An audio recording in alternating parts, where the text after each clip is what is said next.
were studying in Toronto. And one day I heard them playing. There was a guitar and a saxophone. I was amazed. It was a beautiful sound. They were playing songs like Autumn Leaves, Misty, Take the A-Train, Foggy Day. I didn't know anything about these songs. I've never heard them, but I was absolutely mesmerised.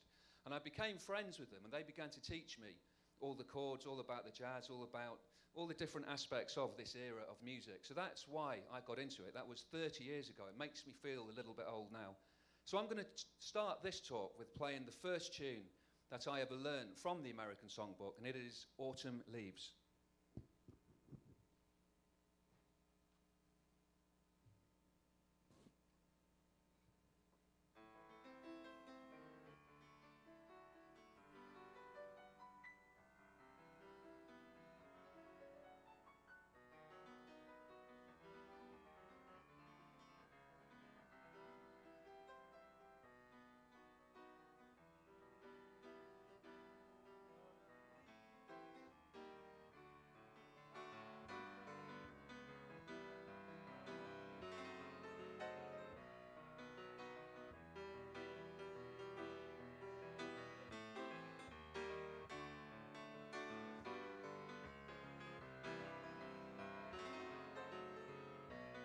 Used to hold since you went away. The days grow long. Now I hear a winter's song, but I miss you most of all, my darling. When autumn leaves start to fall.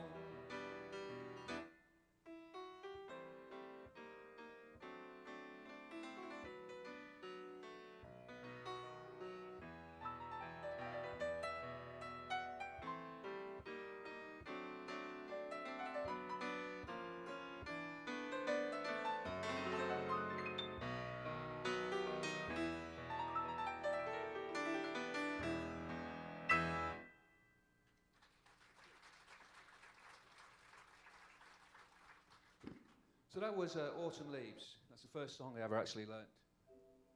Okay, now, the American Songbook, a lot of it is based on this book called The Real Book. Have you ever heard of The Real Book? Well, The Real Book is basically a series of sheet music, put together by jazz musicians in America in the 1960s.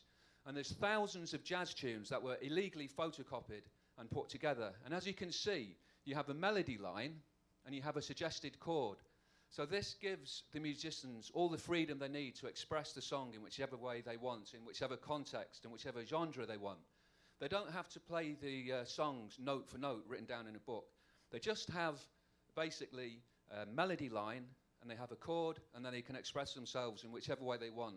This used to be an illegal series until about the 1990s, and then people caught on and thought they could make money. Now you can get real books. There's probably about 30 or 40 different types of real books. And all the songs from this greater era of music are in the Real Book. I want to explain a little bit about the Real Book before I start talking about what exactly the American Songbook is. So, if we take Autumn Leaves, for instance, that actually, it comes from a Bach prelude. And it goes like this. All the chords in Autumn Leaves are based around this Bach prelude.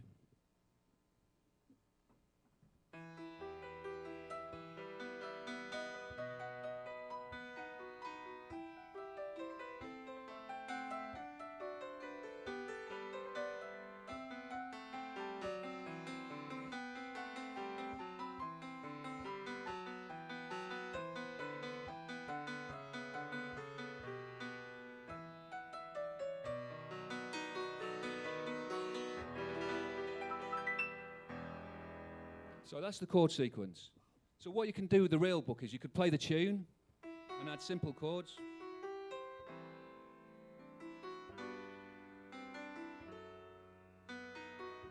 Or you could jazz the chords up. You could put passing chords in.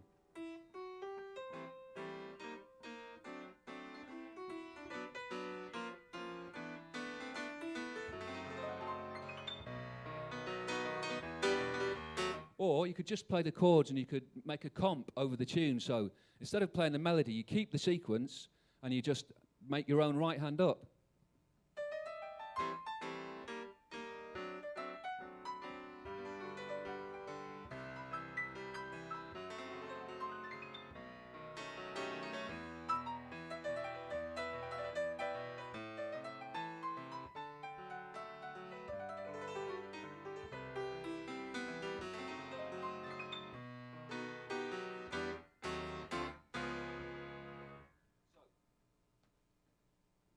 That's the basis of the real book. You just have the tune, you just have the chords, you can do what you want with it. It could be like I heard it for the first time with a guitar and a saxophone. It could be a big band arrangement.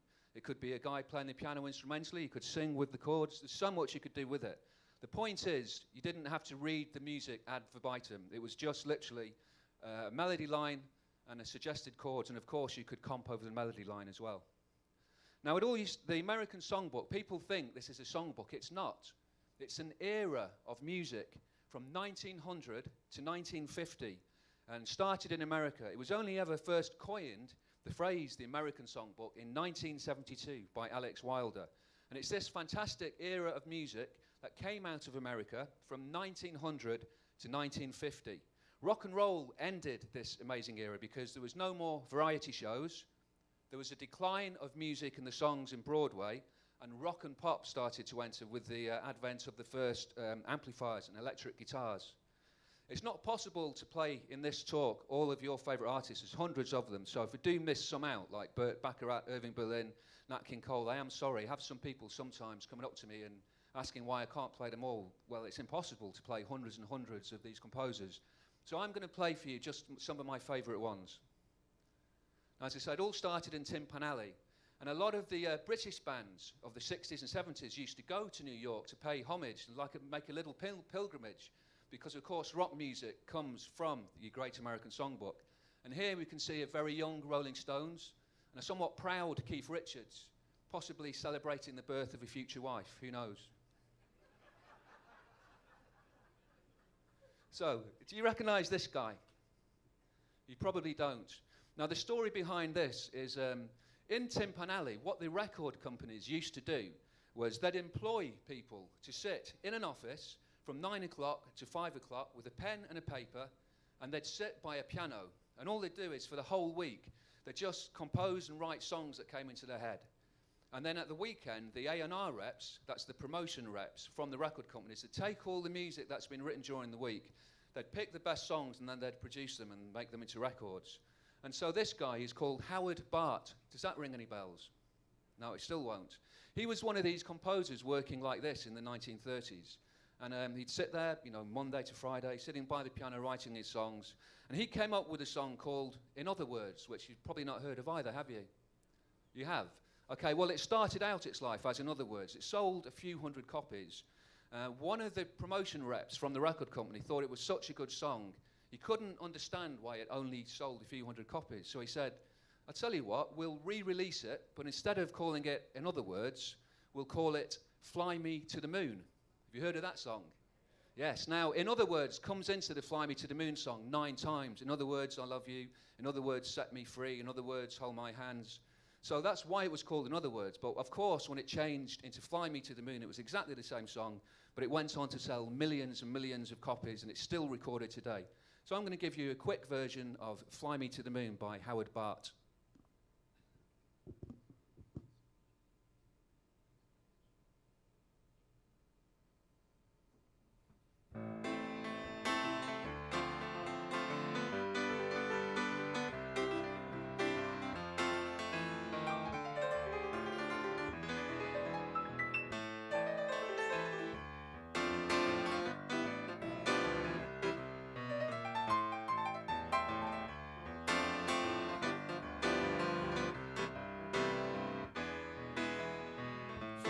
To the moon, let me swim amongst the stars.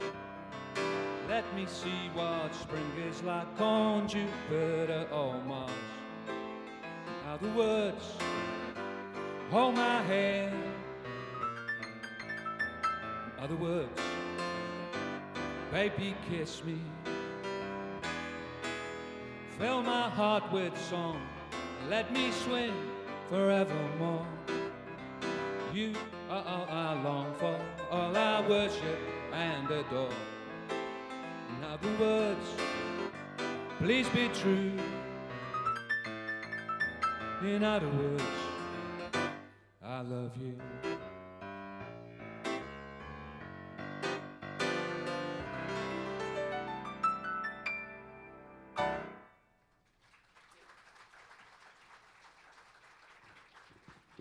So that was Howard Bart's Fly Me to the Moon. So next I'm going to talk about this chap. Anybody recognise him? That's right, well done, Hoagy Carmichael. He was born in 1899 into a circus family. Now, believe it or not, when he wrote his most famous hit, which was Stardust, do you know that song? He was only a 20-year-old lad. He was just 20 years old, incredible to write a song like that. And he was working in a bicycle chain factory and also a slaughterhouse. Can you imagine that? Can you imagine the kids today on Britain's Got Talent or The Voice or The X Factor working in a bicycle chain factory and working in a slaughterhouse while they were trying to make it as a musician? Can you imagine that today? It wouldn't happen, would it? Now, why was he working so hard? Well, basically, it's a very, very sad story. As I say, his parents were immigrants from the east of Europe. They didn't have a lot of money. They worked in a circus. And when his sister was just 3 years old, they didn't have the money to pay for a doctor. And his sister died. If they had money, they could have saved his sister. They didn't have any. They were totally broke. His sister died. He vowed he'd never be broke again. So as a young man, he was obviously some kind of a genius. But as I say, he worked in a bicycle chain factory and he worked in a slaughterhouse as well as pursuing his musical dream. And he did make a lot of money out of Stardust. He made you know, hundreds of thousands of pounds. He bought properties. He invested in shares. And then, of course, what happened in 1929? The Wall Street crash. He lost every single penny. He absolutely lost everything. But because he was established as a writer and a musician, he still managed to carry on and struggle as an artist. He made a little bit of money, not so much, but it wasn't until 15 years later, sometime in the 40s, that he wrote a huge hit, which was made famous by Ray Charles. Do you know which one I'm talking about? Georgia on My Mind, yes. So I'm now going to play you a little bit of Georgia from Hoagy Carmichael.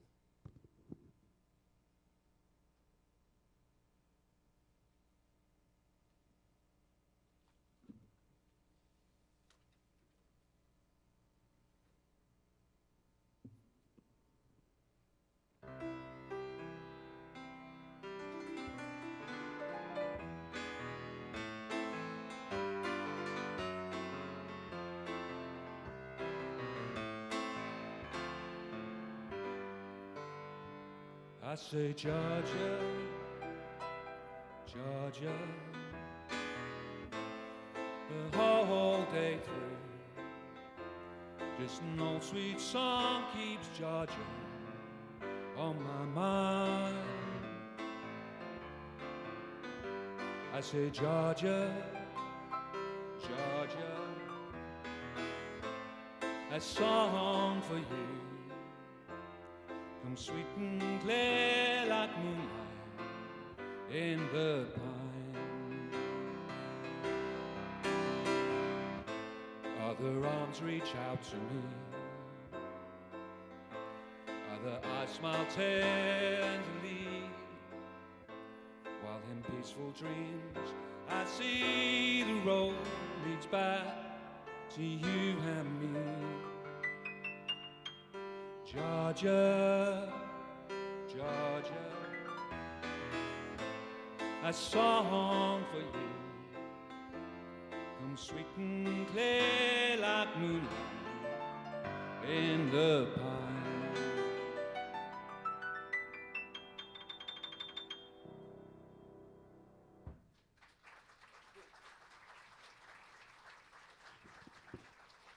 So that's Hoagy Carmichael.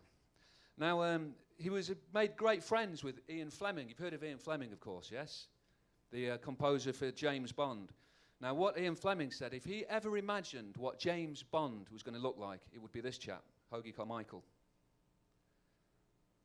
So now I'm going to talk about this guy. He was born in Minsk. He escaped the Civil War from 1912, lived as a refugee in Constantinople, which is now the Czech Republic. And he came to USA steerage class 2 years later. He's called Vladimir Dukelski. You heard of him?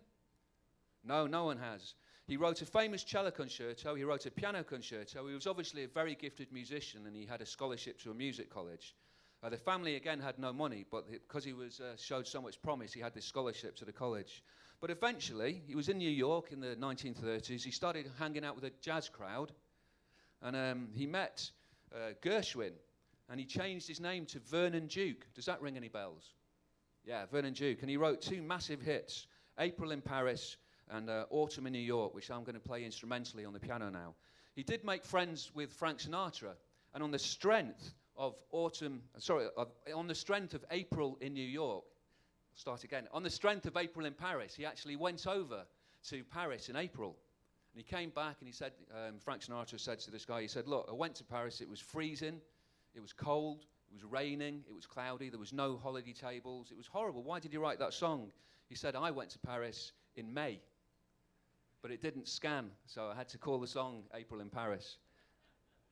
So now I'm going to play for you instrumentally April in Paris, and I'm going to segue into Autumn in New York.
So there we have Autumn in New York by Vernon Duke.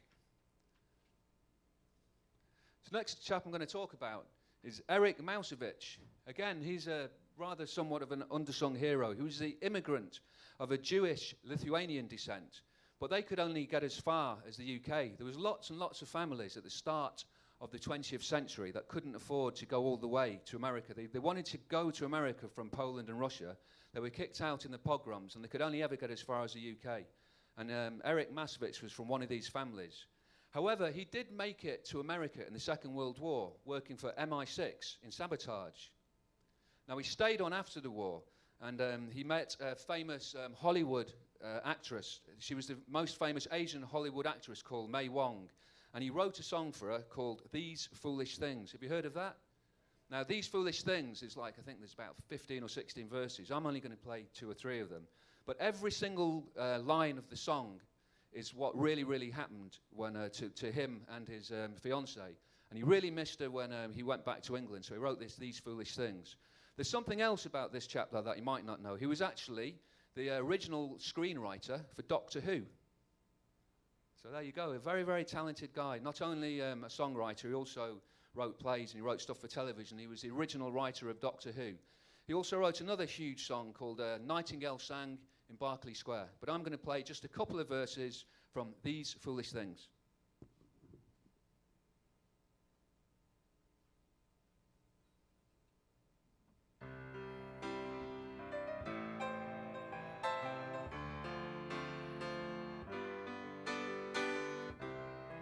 A cigarette best lipstick traces, airline tickets to exotic places. Still my heart has wings. These foolish things remind me of you.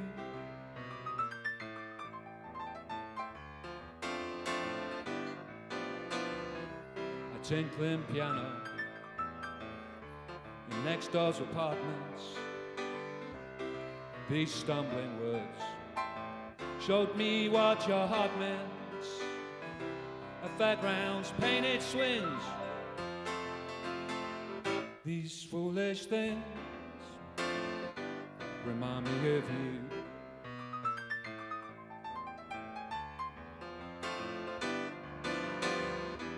You came, you saw, you conquered me. When you did that to me, I somehow knew this had to be. The scent of smouldering leaves, the wail of streamers,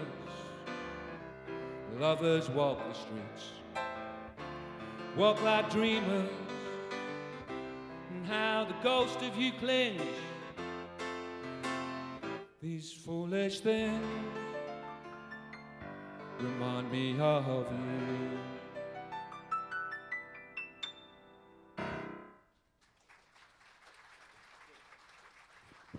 So, of course, Brian Ferry wrote an album, didn't he, with all his favourite American songbook songs, and that was called These Foolish Things. So that's Eric Mausewitz. He also wrote Doctor Who.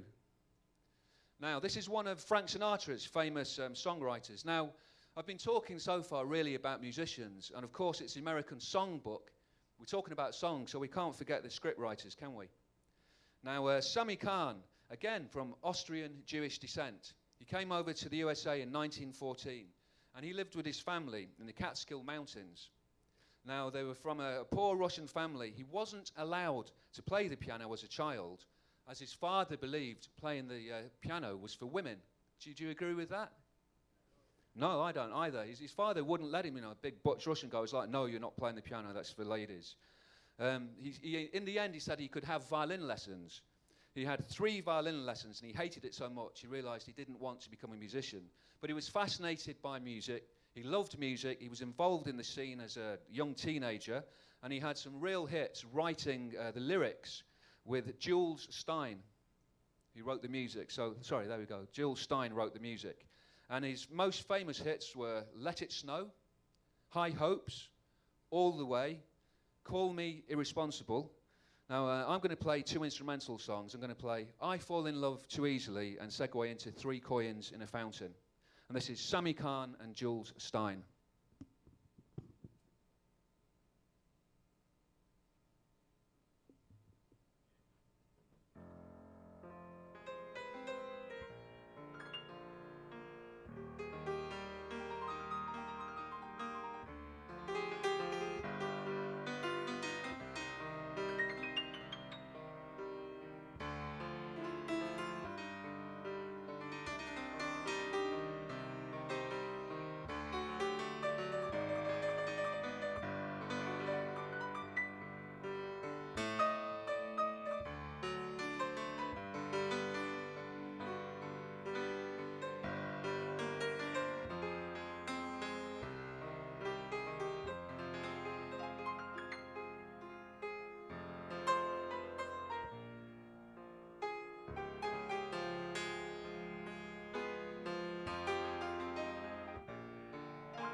So next we're going to talk about this deadly duo.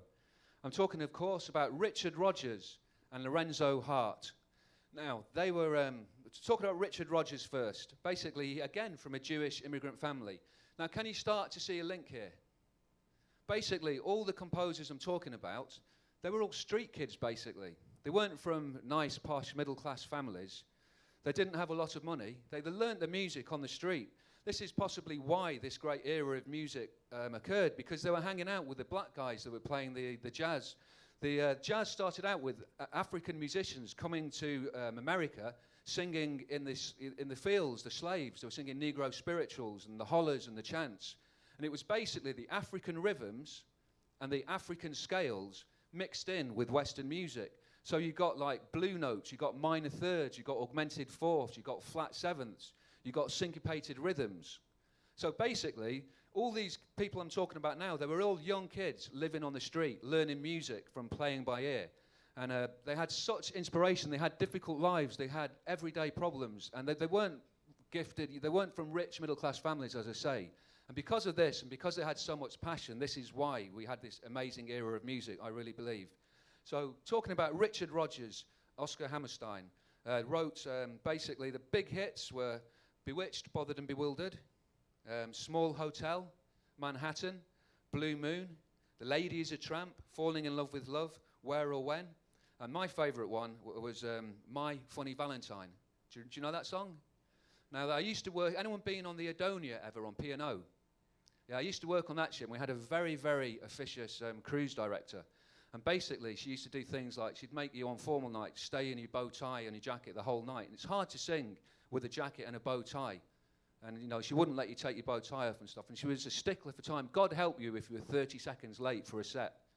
Anyway, after the show, at 18 minutes past 11, every single night, she'd come and walk past my lounge to make sure I was there, everything was okay. And it was always 18 minutes past 11. And her favourite song was My Funny Valentine. So I used to play this song for her, and I'm sure she had just a little smile when she walked past. But it could have been trapped wind, of course, we'll never know. So that's Rodgers and Hart. I'm going to play you My Funny Valentine in a sec.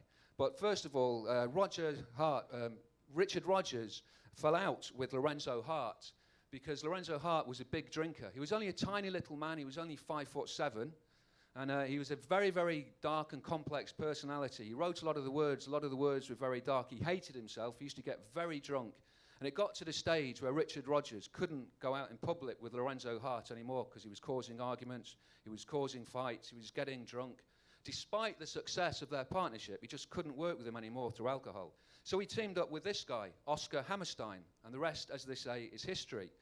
They wrote over 900 songs, 43 musicals, the most famous being Carousel, Oklahoma, South Pacific, The Sound of Music, The King and I. They won an Emmy, 2 Grammys, 15 Oscars, and an incredible 34 Tonys. So I'm going to play now, I'm going to go back to Richard Rodgers and Lorenzo Hart and play my favourite Richard Rodgers tune, which is My Funny Valentine.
So next I'm going to talk about this chap, Cole Porter.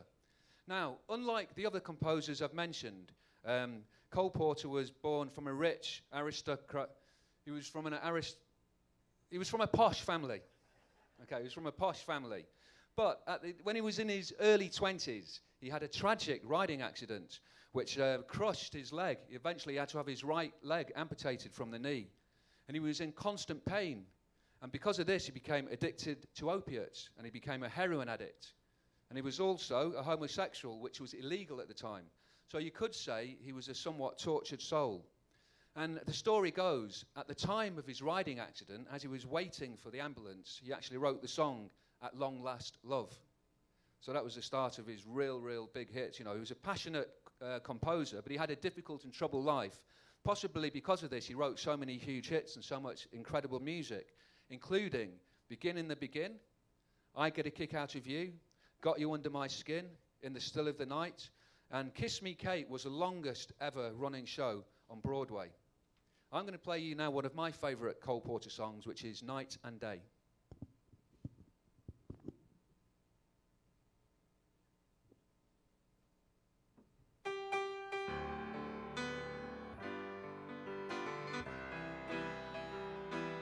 Night and day, you are the one. Only you beneath the stars and under the sun. Whether near to me or far, it's no matter, darling, where you are, I think of you. Night and day, day and night, why is it so that a longing for you follows wherever I go? From the roaring traffic's boom to the silence of my lonely room, I think of you. Night and day, day and night, under the heart of me. Oh, such a hungry yearning burning inside of me. Whether near to me or far, it's no matter, darling, where you are, I think of you. Night and day.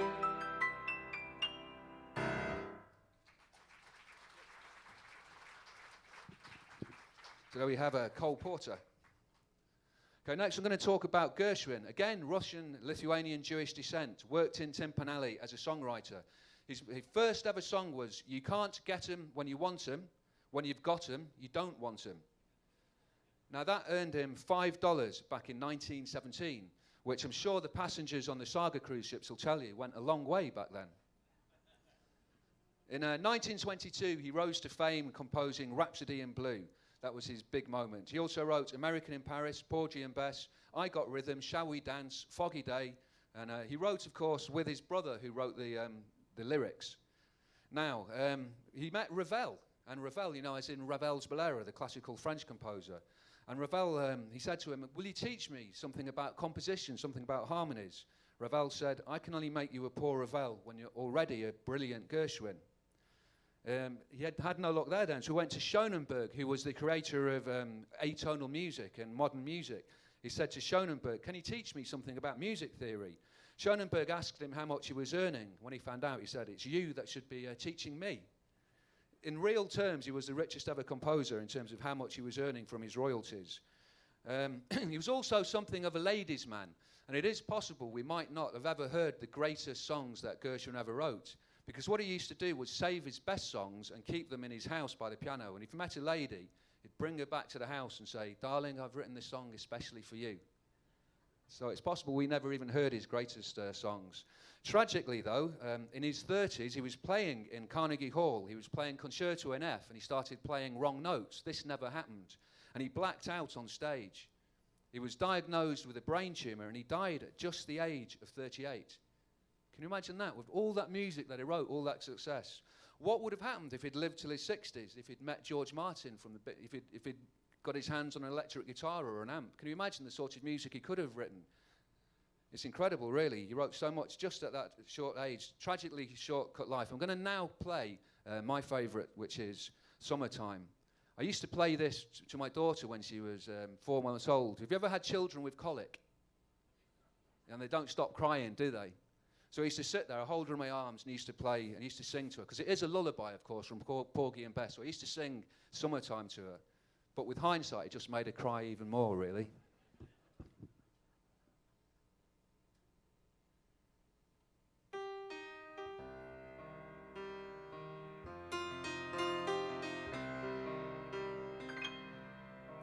Summertime,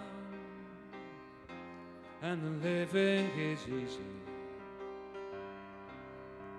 Fish are jumping, and the cotton is high. Your dad is rich, and your mama's good looking.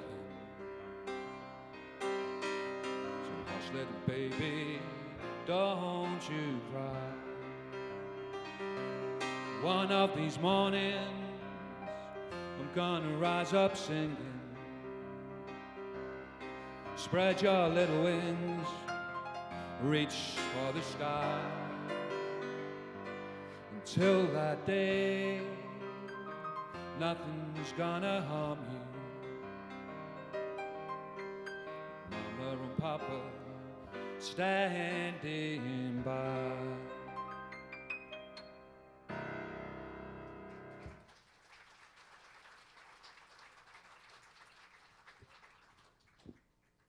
Okay, now we're going to talk about Mancini. We all remember this terrible, terrible day, don't we, when Manchester... Oh, sorry, that's the wrong Mancini. I want to talk about Henry Mancini. Okay, Henry Mancini, he was from Italy. He was born of Italian immigrants. He won a scholarship to the Juilliard School of Music. But, however, when he was studying, this was truncated by the Second World War. And he was sent over to Europe, and he was involved in the liberation of the concentration camps. And this had a profound effect on him and scarred him for the rest of his life. Possibly this affected the way he wrote his songs, I don't know. After the Second World War, he returned to America. He worked as an arranger for Glenn Miller, and his famous early films were It Came From Outer Space, Creatures of the Black Lagoon, Days of Wines and Roses. In the later years, he wrote the music for Love Story, Charlie's Angels, The Pink Panther, The Thornbirds. His career spanned over 50 years. He wrote 90 albums, and he was actually nominated for 70 Grammys, and he won 20 of them. He became great mates with the Beatles, and the Beatles loved Mancini. And here's quite a rare footage from YouTube's when he met John Lennon and Paul McCartney. One of the composers that John and I admire very much is Henry Mancini, known better to his friends as Hank. Ready, Henry? Ready, John. I'm very happy that the boys asked me to come by to be on the show, and from their vast catalog, I've picked one that I think is especially beautiful. It's called If I Fell.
Okay, I'm coming to the end of the talk, I'm afraid, so I'm going to have to whiz through these slides really, really quickly.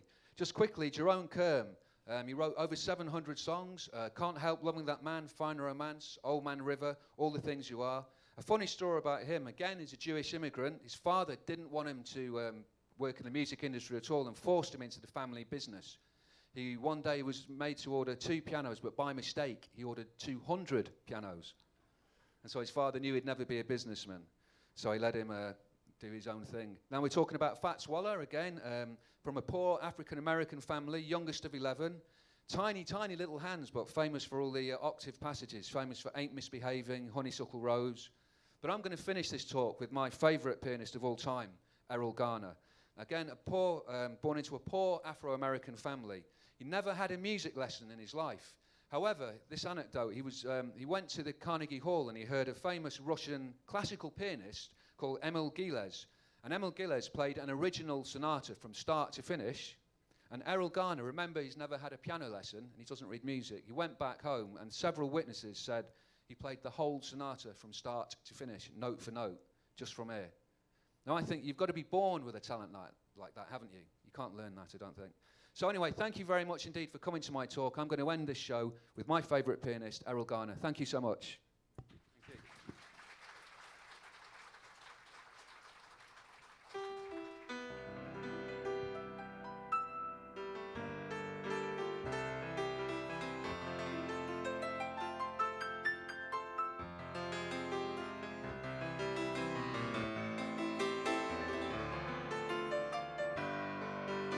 Look at me, I'm as helpless as a kitten up a tree, never knowing my right from my left, my hand from my glove. I get misty and too much in love. Walk my way and 1,000 violins begin to play. Or it might be the sound of your hello, the magic I hear. I get misty the moment you're near. People say that you're leading me on, but that's just what I want you to do. Can't you see just how hopelessly I'm drawn? That's why I'm following you.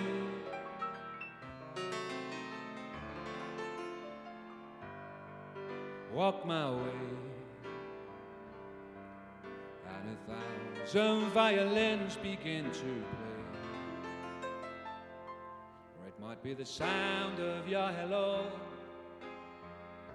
the magic I hear. I get misty. Look at me.